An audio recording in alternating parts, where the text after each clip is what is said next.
Henry the Sixth, Part 2, Act 1, Scene 1. Enter York and his army of Irish with drum and colours. York. From Ireland thus comes York to claim his right, and pluck the crown from feeble Henry's head. Ring bells aloud, burn bonfires clear and bright, to entertain great England's lawful king. Ah, sanctum majestus, who would not buy thee dear? Let them obey that knows not how to rule. This hand was made to handle naught but gold. I cannot give due action to my words, except a sword or sceptre balance it. A sceptre shall have it. Have I a soul on which I'll toss the flower de luce of France? Whom have we here? Buckingham to disturb me? The king hath sent him sure, I must dissemble. York, if thou meanest well, I greet thee well. Humphrey of Buckingham, I accept thy greeting. Art thou a messenger, or come of pleasure? A messenger from Henry, our dread liege, to know the reason of these arms in peace, or why thou, being a subject as I am, against my oath, against thy oath and true allegiance sworn, should raise so great a power without his leave, or dare to bring thy force so near the court. Scarce can I speak, my choler is so great. Oh, I could hew up rocks and fight with flint. I am so angry at these abject terms, and now, like Ajax Telamonius, on sheep or oxen could I spend my fury. I am far better born than he is the king, more like a king, more kingly in my thoughts. But I must make fair weather yet a while, till Henry be more weak and I more strong. Buckingham, I prithee pardon me, that I have given no answer all this while. My mind was troubled with deep melancholy. The cause why I have brought this army hither is to remove proud Somerset from the king, seditious to his grace and to the state. That is too much presumption on thy part. But if thy arms be to no other end, the king hath yielded unto thy demand. The Duke of Somerset is in the Tower. Upon thine honour is he prisoner? Upon mine honour he is prisoner. Then, Buckingham, I do dismiss my powers. Soldiers, I thank you all, disperse yourselves. Meet me tomorrow in St. George's Field. You shall have pay and everything you wish. And let my sovereign virtuous Henry command my eldest son, nay, all my sons, as pledges of my fealty and love. I'll send them all as willing as I live. Lands, goods, horse, armour, anything I have is his to use, so Somerset may die. York, I commend this kind submission. We twain will go into his highness's tent. Buckingham, doth York intend no harm to us, that thus he marcheth with thee arm in arm? In all submission and humility, York doth present himself unto your highness. Then what intends these forces thou dost bring? To heave the traitor Somerset from hence, and fight against that monstrous rebel Cade, who since I heard to be discomfited. If one so rude and of so mean condition may pass into the presence of a king, lo, I present your grace a traitor's head, the head of Cade, whom I in combat slew. The head of Cade? Great God, how just art thou! Oh, let me view his visage, being dead, that living wrought me such exceeding trouble. Tell me, my friend, art thou the man that slew him? I was, and it like your majesty. How art thou called, and what is thy degree? Alexander Iden, that's my name, a poor esquire of Kent, that loves his king. So please it you, my lord, twere not amiss, he were created knight for his good service. Iden, kneel down, rise up a knight, we give thee for reward 1,000 marks, and will that thou henceforth attend on us. May Iden live to merit such a bounty, and never live but true unto his liege. See, Buckingham, Somerset comes with the queen. Go bid her hide him quickly from the duke. 4,000 Yorks he shall not hide his head, but boldly stand and front him to his face. How now is Somerset at liberty? Then, York, unloose thy long imprisoned thoughts, and let thy tongue be equal with thy heart. Shall I endure the sight of Somerset? False king, why hast thou broken faith with me, knowing how hardly I can brook abuse? King did I call thee? No, thou art not king, not fit to govern and rule multitudes, which darest not nor canst not rule a traitor.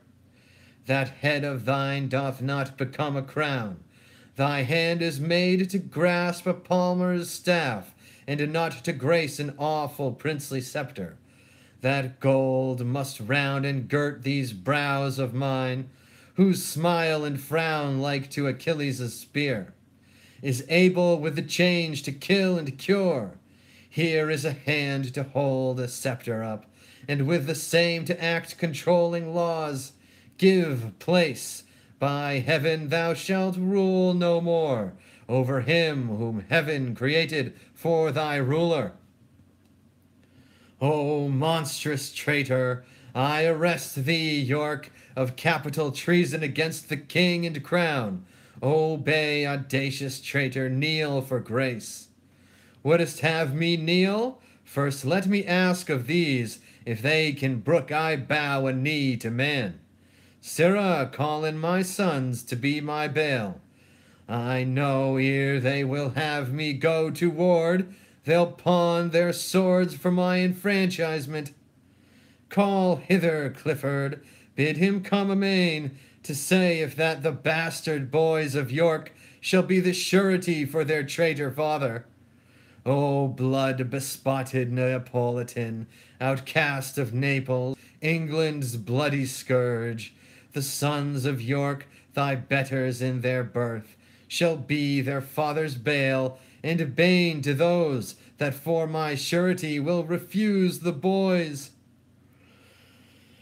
See where they come, I'll warrant they'll make it good. And here comes Clifford to deny their bail. Health and all happiness to my lord the king. I thank thee, Clifford. Say what news with thee?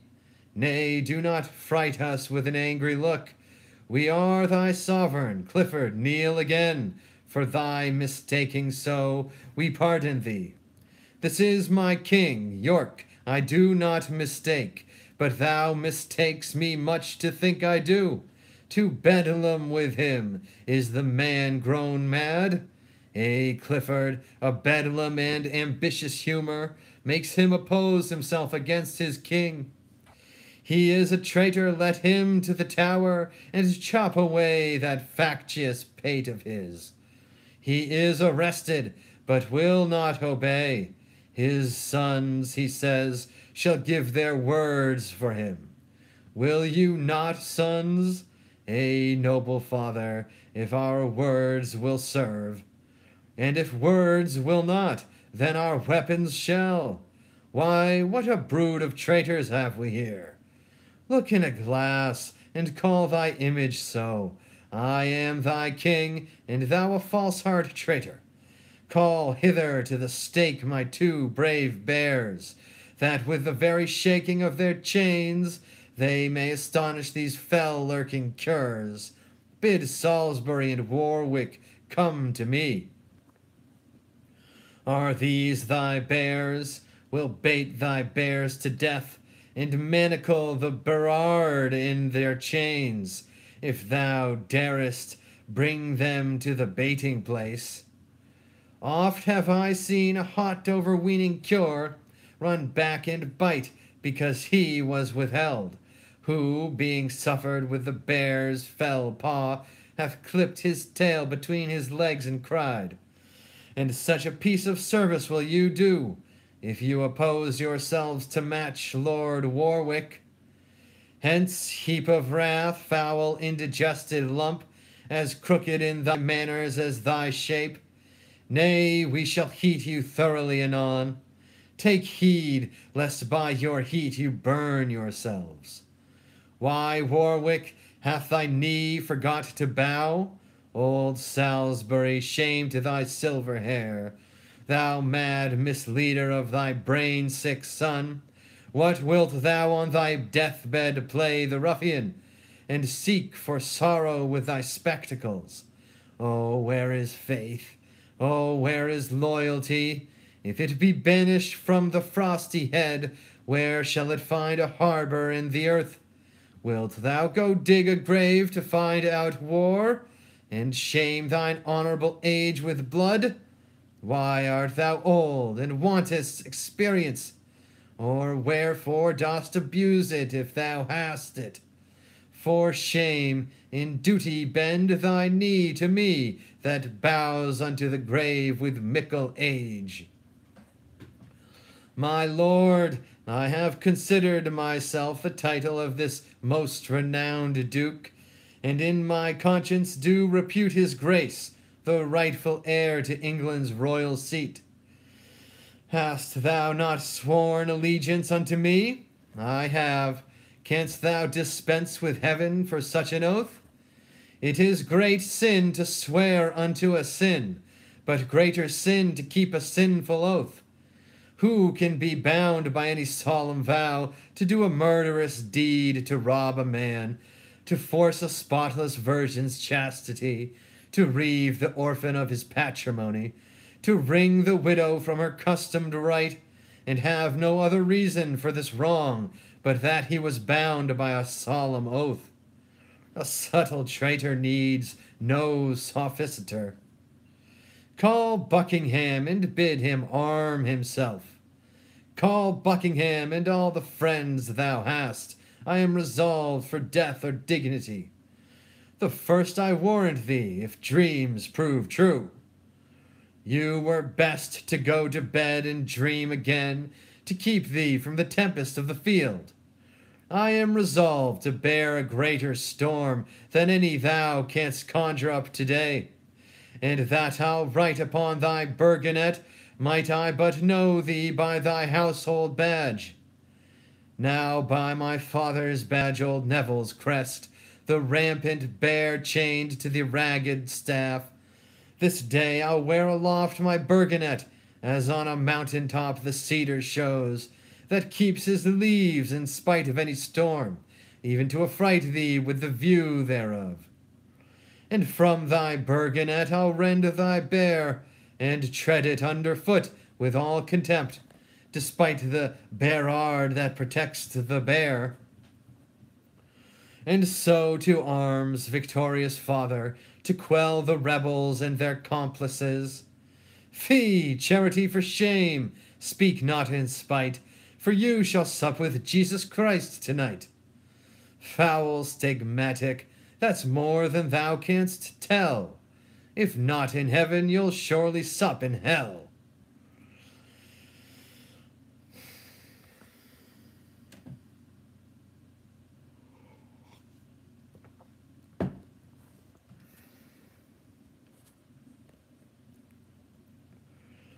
Scene 2.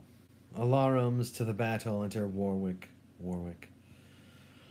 Clifford of Cumberland, 'tis Warwick calls. And if thou dost not hide thee from the bear, now when the angry trumpet sounds alarum, and dead men's cries do fill the empty air, Clifford, I say, come forth and fight with me. Proud northern lord Clifford of Cumberland, Warwick is hoarse with calling thee to arms. How now, my noble lord? What all afoot? The deadly-handed Clifford slew my steed, but match to match I have encountered him, and made a prey for carrion kites and crows, even of the bonny beast he loved so well. Of one or both of us the time is come. Hold, Warwick, seek thee out some other chase, for I myself must hunt this deer to death. Then nobly, York, 'tis for a crown thou fightest, as I intend, Clifford, to thrive today. It grieves my soul to leave thee unassailed. What seest thou in me, York? Why dost thou pause? With thy brave bearing should I be in love, but that thou art so fast mine enemy. Nor should thy prowess want praise and esteem, but that 'tis shown ignobly and in treason. So let it help me now against thy sword, as I in justice and true right express it. My soul and body on the action both. A dreadful lay, address thee instantly. La fin couronne les ouvres. Thus war hath given thee peace, for thou art still. Peace with his soul, heaven, if it be thy will. Shame and confusion, all is on the rout. Fear frames disorder, and disorder wounds where it should guard. O war, thou son of hell, whom angry heavens do make their minister, throw in the frozen bosoms of our part hot coals of vengeance. Let no soldier fly. He that is truly dedicate to war hath no self-love, nor he that loves himself hath not essentially but by circumstance the name of valor. Oh, let the vile world end, and let the premised flames of the last day knit earth and heaven together. Now let the general trumpet blow his blast, particularities and petty sounds to cease. Wast thou ordained, dear father, to lose thy youth and peace, and to achieve the silver livery of advised age? In thy reverence and thy chair days thus to die in ruffian battle.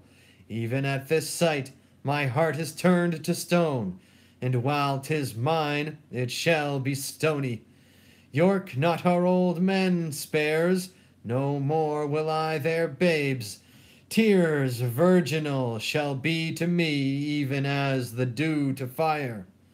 And beauty that the tyrant oft reclaims shall to my flaming wrath be oil and flax. Henceforth I will not have to do with pity. Meet I an infant of the house of York, into as many gobbets will I cut it, as wild Medea young Absyrtus did. In cruelty will I seek out my fame. Come, thou ruin of old Clifford's house, as did Aeneas old Anchises bear, so bear I thee upon my manly shoulders. But then Aeneas bare a living load, nothing so heavy as these woes of mine. Somerset is killed under the sign of the Castellan. So lie thou there, for underneath an alehouse paltry sign, the castle in St. Albans, Somerset hath made the wizard famous in his death. Sword, hold thy temper, heart, be wrathful still. Priests pray for enemies, but princes kill. Away, my lord, you are slow for shame, away. Can we outrun the heavens? Good Margaret, stay. What are you made of? You'll nor fight nor fly. Now is it manhood, wisdom, and defense to give the enemy away, and to secure us by what we can, which can no more but fly. If you be taken, we then should see the bottom of all our fortunes. But if we haply scape, as well we may, if not through your neglect, we shall to London get where you are loved, and where this breach now in our fortunes made may readily be stopped. But that my heart's on future mischief set, I would speak blasphemy ere bid you fly.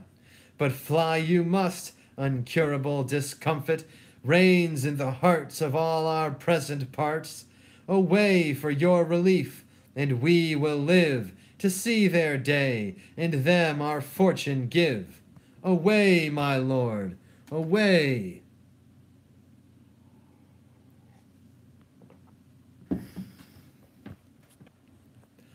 Scene 3. Alarum, retreat, enter York, Richard, Warwick, and soldiers with drum and colours. York.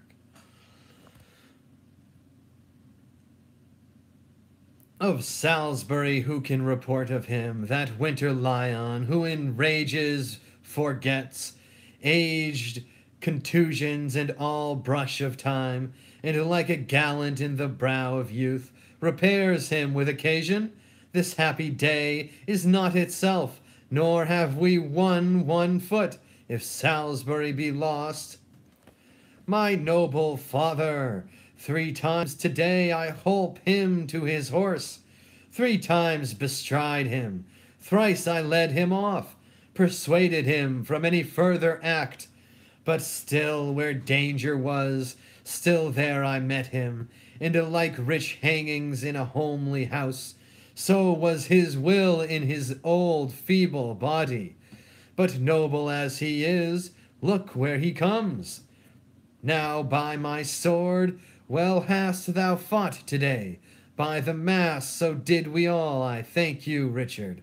God knows how long it is I have to live, and it hath pleased him that 3 times today you have defended me from imminent death.